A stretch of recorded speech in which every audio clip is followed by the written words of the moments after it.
J7 TV news Vijayawada Gandhinagar press club లో రాష్ట్ర కాపు JAC Kapunadu ఆధ్వర్యంలో విలేకరుల సమావేశం నిర్వహించారు. ఈ సందర్భంగా కాపు సమస్యలు వాటి పరిష్కారం కోసం చేపట్టనున్న కార్యాచరణపై నాయకులు వివరించారు. రాష్ట్ర కాపు జేఏసీ అధ్యక్షుడు కాపునాడు జాతీయ గౌరవ అధ్యక్షుడు చందు జనార్దన్ మాట్లాడుతూ కాపు వర్గానికి సంబంధించిన ప్రధాన సమస్యలను ప్రభుత్వం వెంటనే పరిష్కరించాలని డిమాండ్ చేశారు. రాష్ట్ర కాపు జేఏసీ చైర్మన్ కాపునాడు జాతీయ అధ్యక్షుడు గాళ్ల సుబ్రహ్మణ్యం, కాపునాడు రాష్ట్ర అధ్యక్షుడు ఆర్జా రామకృష్ణ తదితరులు కార్యక్రమంలో పాల్గొని తమ అభిప్రాయాలను వెల్లడించారు. నా పేరు గాళ్ల సుబ్రహ్మణ్యం, కాపునాడు జాతీయ అధ్యక్షుడిని. ఆగస్టు 16వ తారీఖు విజయవాడలో ఐవి ప్యాలెస్ నందు రాష్ట్ర కాపు సంఘాల ప్రతినిధులు సమావేశం, అంటే ఆల్మోస్ట్ రాష్ట్రంలో ఉన్న అన్ని సంఘాలని మేము రేపు సమావేశం ఇన్వైట్ చేస్తున్నాం. దానికి ప్రధానమైన ఎజెండా ఏంటంటే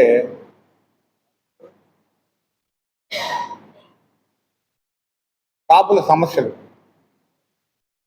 దాని మీద ఒక చర్చ జరిగి కార్యాచరణ వైపు వెళ్ళాలనే ఆలోచనతో ఆ సమావేశాన్ని ఏర్పాటు చేస్తున్నాం. ఈ సమావేశంలో అన్ని రాజకీయ పార్టీ ప్రతినిధులు, అంటే TDP, YCP, Congress, Janasena, BJP అన్ని పార్టీలని ప్రతినిధులని పిలుస్తున్నాం.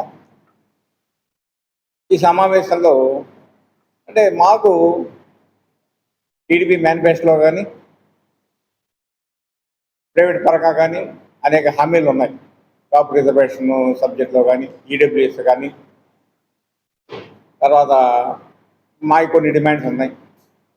ఆ డిమాండ్స్ ఏంటంటే ఇప్పుడు రాష్ట్రంలో కాపు భవనాలని కట్టాలని చెప్పి ఒక నిర్ణయం తీసుకున్న తర్వాత కొన్ని చోట్ల కట్టలేదు, కొన్ని చోట్ల కట్టలేదు, అన్నీ పూర్తి చేసి వాటిని కాపు కార్పొరేషన్ల పరిధిలోకి తీసుకురావాలి. ఎందుకంటే ఇప్పుడు దాకా అది BC welfare cooperative society, BC welfare department ఉండిపోయింది. దానివల్ల మా సంఘీయులు ఏదైనా కార్యక్రమాలు చేసుకోవాలన్నా, పెళ్ళిళ్ళు కానీ రకరకాల కార్యక్రమాలు చేసుకోవాలన్నా ఇబ్బందికరమైన పరిస్థితి ఏర్పడింది. కాబట్టి కాపు భవనాల్ని కాపు కార్పొరేషన్ పరిధిలోకి తేవాలని చెప్పి ఇలాగ అనేక సమస్యల మీద మేము రేపు ఈ సమావేశం ఏర్పాటు చేస్తున్నాం. ఈ సమావేశానికి రాష్ట్రంలో నుండే కాక మా చుట్టుపక్కల సౌత్ ఇండియాలో ఇటు కర్ణాటక, పాండిచ్చేరి, కేరళ, ఒరిస్సా ఈ ప్రాంతాల నుంచి కూడా ప్రతినిధులు రాబోతున్నారు మాకు సంఘీభావంగా. కాబట్టి దీన్ని మీ ద్వారా కాపు సమాజానికి తెలియజేద్దామని చెప్పి నేను చందు జనార్దన్ ఈరోజు రాష్ట్ర కాపునాడు, రాష్ట్ర కాపు జేఏసీ సంయుక్తంగా నిర్వహించే సమావేశంలో పెద్దలు కాపునాడు జాతీయ అధ్యక్షులు గాళ్ల సుబ్రహ్మణ్యం గారు, కాపునాడు రాష్ట్ర అధ్యక్షులు అజ్జా రామకృష్ణ గారు, సీనియర్ నాయకులు ఆకుల శ్రీనివాస్ గారు, అదేవిధంగా నవనీతం సాంబశివరావు గారు, బైపూడి నాగేశ్వరరావు గారు, రాంబాబు గారు, ప్రసాద్ గారు, మహేష్ గారు పాల్గొనడం జరిగింది. అందరికీ ధన్యవాదాలు. వచ్చిన మీడియా మిత్రులందరికీ కూడా ప్రత్యేక ధన్యవాదాలు. ఈరోజు మనం చూస్తూ ఉన్నాం, రాష్ట్రంలో కాపు బలిజా వర్గాలు ఏ విధంగా ఇబ్బంది పడతా ఉన్నాయి. కొన్ని దశాబ్ద కాలంగా ఎటువంటి పోరాటాలు జరుగుతూ ఉన్నాయి కూడా మనం చూస్తూ ఉన్నాం, గమనిస్తూ ఉన్నాం. అందులో భాగంగా ఆగస్టు 16వ తారీఖున విజయవాడ నగరంలో ఐవి ప్యాలెస్లో ఉదయం నుంచి సాయంత్రం దాకా ప్రత్యేక ఆహ్వానితులుగా ఉన్న నాయకులతోటే సంఘాల ప్రతినిధులు, సంఘాలకి నాయకత్వం వహించే ముఖ్యులు, వారితోటి కార్యాచరణ కోసం, కాపు బలిజా వర్గాల సమస్యల మీద కార్యాచరణ కోసం సమావేశం నిర్వహించనున్నాం. ఈ సమావేశంలో అన్ని రాజకీయ పార్టీలకు సంబంధించిన ముఖ్యులు హాజరవనున్నారు. కాంగ్రెస్ పార్టీ నుంచి పల్లంరాజు గారు, ఉషానాయుడు గారు, అదేవిధంగా ఆమంచి కృష్ణమోహన్ గారిని ఆహ్వానిస్తూ ఉన్నాం. తెలుగుదేశం పార్టీ నుంచి పెద్దలు సీనియర్ నాయకులు బోండా ఉమా గారిని, కన్నా లక్ష్మీనారాయణ గారిని ఆహ్వానిస్తూ ఉన్నాం. జనసేన నుంచి ఉదయభాను గారు, అదేవిధంగా బొలిశెట్టి శ్రీనివాస్ గారిని ఆహ్వానించాలని చెప్పి కమిటీ పెద్దలంతా నిర్ణయించడం జరిగింది. వైసీపీ నుంచి పెద్దలు సోదరులు తోట త్రిమూర్తులు గారు, బొత్స సత్యనారాయణ గారు, కన్నబాబు గారు, అదేవిధంగా రాయలసీమ నుంచి మహాలక్ష్మి శ్రీనివాస్ గారిని కూడా ఆహ్వానించడం, బీజేపీలో ఉన్న సీనియర్ నాయకత్వాన్ని కూడా ఆహ్వానించడం జరుగుతూ ఉంది. అయితే ఈ సమావేశం ఎవరికి వ్యతిరేకంగా పెట్టేది కాదు. సంఘ నాయకత్వం ఏ రాజకీయ పార్టీకో ఎవరికో వ్యతిరేకమైనది కూడా కాదు. గతంలో బీసీ రిజర్వేషన్కి సంబంధించిన అంశంలో కేంద్రానికి పంపిన పరిస్థితి ఉంది. అదేవిధంగా ఈడబ్ల్యూఎస్ సంబంధించిన అంశంలో 5% రిజర్వేషన్ ఇస్తూ దాన్ని ఎన్నికల గత ప్రభుత్వ హయాంలో ఈడబ్ల్యూఎస్ 5% అమలు పరచాలని ఆ రోజు పెద్దలు చంద్రబాబు నాయుడు గారు నిర్ణయం తీసుకోవడం జరిగింది. కానీ ఈ రోజు దాకా కాపు బలిజ వర్గాలకి ఎటువంటి రిజర్వేషన్ లేదు. దాని మీద ప్రత్యేక ఎజెండాగా తీసుకోనున్నాము. అదేవిధంగా కాపు కార్పొరేషన్ నిధులు ఎన్నికల సందర్భంగా రాజకీయ పార్టీలు ఏదైతే కాపు బలిజ వర్గాలకి హామీలు ఇచ్చాయో ఎన్నికల మేనిఫెస్టోకి సంబంధించిన అంశంలో వాటిని కూడా అమలు పరచాలి అనే చర్చ కూడా చేయనున్నాం. ఆ రోజు కాపు సంక్షేమం పేరు మీద ప్రభుత్వం అమలు చేసే సంక్షేమ పథకాలకు అదనంగా సంక్షేమం కోసం కనీసంగా రానున్న 5 ఏళ్లలో 15,000 కోట్ల రూపాయలు కాపు బలిజ వర్గాల కోసం ఖర్చు పెట్టే విధంగా ఆ రోజు మాకు హామీ ఇవ్వటం జరిగింది. అదనంగా కాపు భవనాల నిర్మాణాలను త్వరితగతిన పూర్తి చేస్తామని ఆ రోజు పెద్దలంతా కూడా కూటమి నాయకత్వం హామీ ఇచ్చింది. ఇవే కాక ఎన్నో సమస్యలు ఉన్నాయి రాష్ట్రంలో. ప్రత్యేకంగా కాపు కార్పొరేషన్కి ప్రతి సంవత్సరం 3,000 కోట్ల రూపాయలు నిధులు ఇస్తానన్న నేపథ్యం ఉంది. కాబట్టి కాపు కార్పొరేషన్కి ఇస్తానన్న 3,000 కోట్ల రూపాయలు 2 సంవత్సరాలు పూర్తయిన సందర్భంగా తప్పనిసరిగా 6,000 కోట్ల రూపాయలు కేటాయించాలని, కాపు భవనాలను త్వరితగతిన పూర్తి చేయాలని, ఏదైతే రాష్ట్రంలో కాపు బలిజ వర్గాలు ఇబ్బందులు ఎదుర్కొంటున్నాయో ఆ సమస్యలన్నిటి మీద చర్చించి అదేవిధంగా తీర్మానాలు దాని మీద కార్యాచరణ ప్రకటించే అవకాశం. ఈ సందర్భంగా రాజకీయ పక్షాల నేతలు వారి సూచనలు తీసుకోవటమే కాకుండా ఏదైతే కాపునాడు నాయకత్వం, రాష్ట్ర కాపు జేఏసీ నాయకత్వం, అదేవిధంగా సంఘాల యొక్క ప్రతినిధుల యొక్క సూచనల మేరకు కార్యాచరణ తీసుకుని అవసరమైతే నిరవధిక కార్యాచరణ కోసం కూడా ప్రయత్నం చేసే అవకాశం ఉంది. ఎందుకంటే ఎజెండాకు సంబంధించిన అంశంలో నాయకత్వం అంతా నిర్ణయం తీసుకుని దాని మీద తీర్మానం చేసుకుని తదుపరి పెద్దల సూచనలతో కార్యాచరణతో ముందుకెళ్లాలనే నిర్ణయం మీద కాపు బలిజ వర్గాల సమస్యల మీద ఏ విధంగా ముందుకెళ్లాలనే నిర్ణయం మీద ఈ సమావేశం పెట్టనున్నాము. తప్పనిసరిగా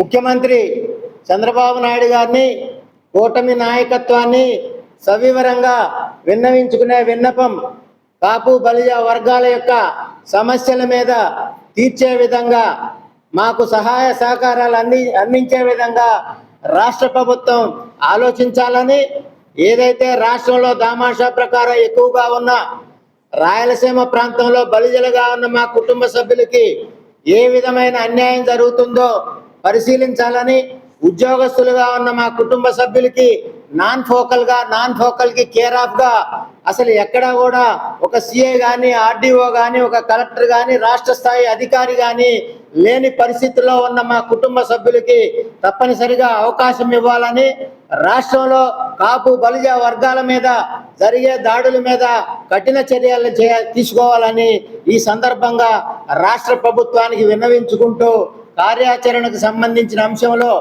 వచ్చే నెల 16న జరిగే సమావేశంలో వాటికి సంబంధించిన నిర్ణయం తీసుకుని పూర్తి స్థాయి కార్యాచరణకి వెళ్తామని ఈ సందర్భంగా ప్రకటిస్తా ఉన్నాను.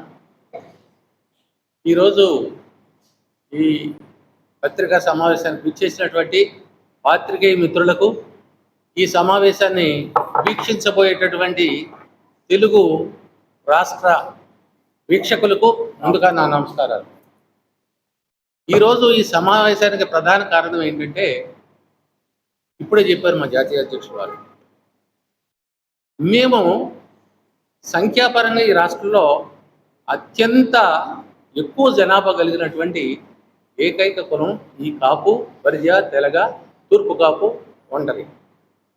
మాకు అనేక దశాబ్దాలుగా అనేక సమస్యలతో మేము చాలా ఇబ్బందులు పడుతూ వస్తున్నాం. మేము ఈరోజు 175 నియోజకవర్గాల్లో కూడా ఏ ప్రతినిధి గెలవాలన్నా కీలక పాత్ర పోషిస్తుంది ఈ కులమే. ప్రతిసారి ప్రతి రాజకీయ పార్టీకి అడ్డదడ్లుగా నిలబడుతున్నాం, నాయకులకు అడ్డదడ్లుగా నిలబడుతున్నాం, వారికి మా సంపూర్ణ సహాయ సహకారాలు అందిస్తున్నాం. మా సంపూర్ణ సహాయాలతోనే వాళ్ళు ఈరోజు ప్రజాప్రతినిధులుగా ఈరోజు శాసనసభకు కానీ వివిధ రాజకీయ స్థానాలకు కానీ రాగలుగుతున్నారు. స్వాతంత్రం వచ్చినప్పటి నుండి కూడా మాకు ఏ రోజు ముఖ్యమంత్రి పీఠాన్ని అధిష్ఠించకపోయినా కొన్ని శతాబ్దాల క్రితమే మా జాతి యొక్క పరిపాలన దక్షతని నిరూపించినటువంటి మన చక్రవర్తి ఆనాటి నుండి నేటి వరకు కూడా సుపరిపాలన దక్షుడిగా పేరు ప్రఖ్యాతులు పొందుతున్నటువంటి శ్రీకృష్ణదేవరాయల వంశీకులం మేము. అంటే మా పాలన దక్షతని ఆ రోజు ఆయనే నిరూపించాడు, మేము ఏంటి అనేది. అట్లాగే బడుగు బలహీన వర్గాలకు అండగా ఉంటూ దళితులకు, బీసీలకు, అన్ని వర్గాలకు ఏ అవసరం వచ్చినా నేనున్నానంటూ ఈ విజయవాడ నడిబొడ్డున అందరి గుండెల్లో చిరస్థాయిగా స్థానం సంపాదించుకున్నటువంటి మన నేత ప్రజానేత వంగవీటి మోహన రంగా గారి వారసులం మేము. మరి అట్లాంటి వారసత్వంతో, అట్లాంటి వంశంతో వచ్చిన మేము ఎవరినైతే మేము సపోర్ట్ చేస్తున్నామో వాళ్ళు ఈ రాష్ట్రాన్ని పరిపాలనలో కూర్చొని పరిపాలించేటటువంటి పరిస్థితిని కల్పించింది ఈ జాతి. మరి ఇప్పుడు మేము ఏదైతే కోరుకుంటున్నామో వాటిని కొన్ని సాధించలేని పరిస్థితి, పొందలేని పరిస్థితి, ఇబ్బందులు పాలవుతున్న పరిస్థితి ఈ కులానికి. దాని మీద మేము ఈరోజు ఏ సమస్యలు అయితే ఉన్నాయో ఆ సమస్యల్ని మేము చర్చించుకొని దాన్ని ఏ రకంగా మేమందరం కూడా ముందు సమస్యలను తెలుసుకొని దాని మీద చర్చించుకొని దానికి నిర్ణయాత్మకమైనటువంటి మార్గాలు ఏమున్నాయని చెప్పి అన్వేషించడానికి, దాని మీద నిర్ణయం తీసుకున్నానికి రేపు 16వ తారీఖున ఈ కాపునాడు ఆధ్వర్యంలో ఈ కాపు సంఘాలన్నిటిని కలుపుకొని పార్టీలు ఏవైతే పార్టీలు ఉన్నాయో వైసీపీ, జనసేన, బీజేపీ, మరి భారతీయ జనతా పార్టీ, ఇతర ప్రముఖులందరినీ కలుపుకొని, కులంలో ఉన్నటువంటి ప్రముఖులందరినీ కలుపుకొని, ముఖ్యులందరితోనూ సమావేశం జరుపుకొని ఈ దాని మీద చర్చించి ఏకతాటి మీద అందరం ఒకే బాట మీద నడవాలనే ఉద్దేశంతోనే రేపు 16వ తారీఖున ఈ విజయవాడలో మీటింగ్ పెట్టబోతున్నాం. ఎందుకంటే పోయిన నెలలోనే రాయలసీమలో పెట్టాము మీటింగ్. రాయలసీమలో అన్ని జిల్లాల నుండి, గ్రేటర్ రాయలసీమ 11 జిల్లాల నుండి కూడా అందరినీ పిలిచాం. అందరూ వచ్చారు. 9:30కి స్టార్ట్ అయింది, సాయంత్రం 5:30 వరకు జరిగింది. ఏదైతే బుక్కిలని మేము 300 మంది పిలిచామో 600 మంది వచ్చారు అన్ని జిల్లాల నుండి కూడా. 600 మంది పొద్దున 9:30కి మేము లెక్కేస్తే 5:30 వరకు కూడా ఒకళ్ళు కూడా కదలకుండా 600 మంది అట్లాగే కూర్చున్నారు. అందరి అభిప్రాయాలు పంచుకున్నాం, అందరూ కలిసి నిర్ణయం చేసుకున్నాం. దాని మీద ఏకతాటిగా కమిటీలు మేము ఏర్పాటు చేసుకున్నాం. ఆ కమిటీ మన మా అన్న శాంతిరాముడు గారి ఆధ్వర్యంలో రాయలసీమలో బలోపేతమై అన్ని జిల్లాల నుండి కూడా కమిటీ, అంటే అన్ని జిల్లాల నుండి కూడా కమిటీలు కూడా తయారైపోయింది. అంటే గ్రామ స్థాయి నుండి మన రాయలసీమ జోనల్ స్థాయి, మొత్తం రాయలసీమ స్థాయి వరకు కూడా ఒకే బాటలో, ఒకే మాటలో, ఒకే మార్గంలో నడుస్తున్నాం. కొన్ని నిర్ణయాలు చేసుకున్నాం. రాజకీయ పరపతే కాదు మా సమస్య అనేది, ఏదో రాజకీయాలు, మాకు అక్కడ సీట్లు, మాకు ఇక్కడ ఇది అనేదే కాదు. ఈ కులం అనేది అనేక సమస్యలు ఈరోజు ఫేస్ అవుతుంది. ఆ సమస్యలకు పరిష్కారం అనే దిశలో అక్కడ పరిష్కార మార్గాలు కొన్ని కనిపెట్టాం. డాక్టర్స్గా ఉన్నవాళ్ళు ఈ కులాల నుండి వచ్చేటటువంటి ప్రతి కుల సభ్యుడికి 50% డిస్కౌంట్ ఇవ్వాలి, వైద్య సేవల్లో కానీ వాడి ఇదిలో కానీ. అట్లాగే వ్యాపారస్తుల్లో ఉన్నాడు, అట్లాగే విద్యా సంస్థల్లో ఉన్నటువంటి వాడు, అట్లాగే వివిధ రంగాల్లో ఉన్నటువంటి వాడు, అందరూ కూడా ఈ ఎవరి కాళ్ళు ఇంటర్నల్గా హెల్ప్ చేసుకుంటూ మరి అదే రకంగా ఏ పార్టీలో ఏ వ్యక్తి నిలబడినా ఆ వ్యక్తికి ఈ కులం అంతా కలిసి ఒక సపోర్ట్ ఇచ్చి మనం అన్ని పార్టీల్లోనూ అన్ని వ్యవస్థల్లోనూ కూడా బలోపేతం కావాలనేటువంటి ఒక నిర్ణయానికి వచ్చాం. మాకు అడ్వర్టైజ్మెంట్ కాదు, మాకు సోషల్ మీడియాలోనే ఇంకో చోట మేము కావాలని కాదు. రాయలసీమ నుండి ఏ నాయకుడు కూడా మీడియా ముందుకు వచ్చో లేకపోతే ఇది వచ్చో అది చేస్తామనేది కాదు మాకు కావాల్సింది. మాకు అక్కడ ఫలితాలు కావాలి. ఆ ఫలితాలకి మార్గం అక్కడ బీజం పడింది. ఆ బీజాన్ని రాష్ట్ర వ్యాప్తంగా విస్తరించాలనే ఉద్దేశంతోనే రేపు 16వ తారీఖు విజయవాడలో మీటింగ్ పెడుతున్నాం. ఈ మీటింగ్ అన్ని పార్టీల నుండి కూడా ప్రముఖులు వస్తారు. అన్ని కాపుకు సంబంధించినటువంటి అన్ని వర్గాల నుండి కూడా అందరూ వస్తారు. ఇక్కడ ఒకే నిర్ణయం మీద ఒకే బాటలో అందరూ కూడా నడుస్తాము. మరి దాని మీద మరి ఏదైనా చిన్న చిన్న భేదాభిప్రాయాలు ఉన్నా ఇతర సమస్యలు ఉన్నా అందరం కూర్చొని పెద్దవారి ఆధ్వర్యంలో అన్ని చర్చించుకొని ఓ పరిష్కార మార్గం తీసుకెళ్ళబోతున్నాం. ఎందుకంటే ఇప్పుడు రాష్ట్రంలో ఎవరు చూసినా కాపులు అంటున్నారు. కాపుల మీద వివిధ రకాలుగా చర్చలు వస్తున్నాయి. వాళ్ళని వీళ్ళు చీల్చేసి రకరకాలైనటువంటి మార్గాల్లో మమ్మల్ని అనైక్యతకి గురి చేసేటటువంటి పరిస్థితులు ఉన్నాయి. ఈ పరిస్థితుల నుండి దాటి అందరూ కలిసి ఏకతాటి మీద ఏ రకంగా నడవాలనే దాని మీద ఒక నిర్ణయాత్మకమైనటువంటి నిర్ణయం రేపు 16వ తారీఖు జరగబోతోంది. దానికి పత్రికాముఖంగా మిమ్మల్ని కూడా మేము కోరుకునేది ఏంటంటే, మేము ఏ పార్టీకి వ్యతిరేకం కాదు, ఏ పార్టీకి అనుకూలం కాదు. ఇది రాజకీయ మీటింగ్ కాదు, ఇది కుల మీటింగ్ మాత్రమే. కులాన్ని బలోపేతం చేసుకున్న కోసం కులం చుట్టూ ఈరోజు రాజకీయ పార్టీలన్నీ అనేక రకాలుగా విమర్శలు చేసుకుంటూ దీన్ని రకరకాలైనటువంటి సమస్యలు మాకు క్రియేట్ చేస్తున్న పరిస్థితుల్లో అటన్నింటినీ అధిగమించి అందరం కలిసి ఏకతాటి మీద నడవాలనే ఉద్దేశంతోనే రేపు 16వ తారీఖున సమిష్టిగా అందరి సారథ్యంలో దీన్ని ముందుకు తీసుకెళ్ళబోతున్నాం. మీ సహకారం, మా కుల సభ్యుల సహకారం, మరి పార్టీలో వివిధ ప్రభుత్వంలో కానీ ప్రతిపక్షంలో ఉన్నటువంటి పెద్దలకు కూడా మేము కోరేది ఒకటే, దయచేసి మా మీద ఏ బురదలో చల్లకండి. మేము ఎవరికి సొంతం కాదు, ఎవరికి వ్యతిరేకం కాదు. ఈ కులానికి అనుకూలం, ఈ కులం బలోపేతం కోసం మేము చేస్తున్న ఈ ప్రయత్నానికి అందరూ తమ వంతు మీ సహాయ సహకారాలు అందించాలని చెప్పి ఈ కాపునాడు రాష్ట్ర అధ్యక్షుడిగా నేను మీకు మనవి చేస్తా ఉన్నా, మిమ్మల్ని కోరుకుంటా ఉన్నా. దయచేసి మాకు ఆ సహకారాన్ని అందించండి. నా పేరు అర్జా రామకృష్ణ, కాపునాడు. నేను రాయలసీమ వాసిని, కర్నూలు మా ఊరు. పాత్రికేయ మిత్రులకి, అలాగే ప్రింట్ మీడియా మిత్రులకి, ఎలక్ట్రానిక్ మీడియా మిత్రులకి నమస్కారం. కాపులు ఉద్యమ రూపంలో ఎన్నో ప్రయాణాలు చేశారు. మాకు కావాల్సిన అంశాల్లో రిజర్వేషన్ అంశం కానీ, అట్లాగే విదేశీ విద్య విషయంలో కానీ అనేక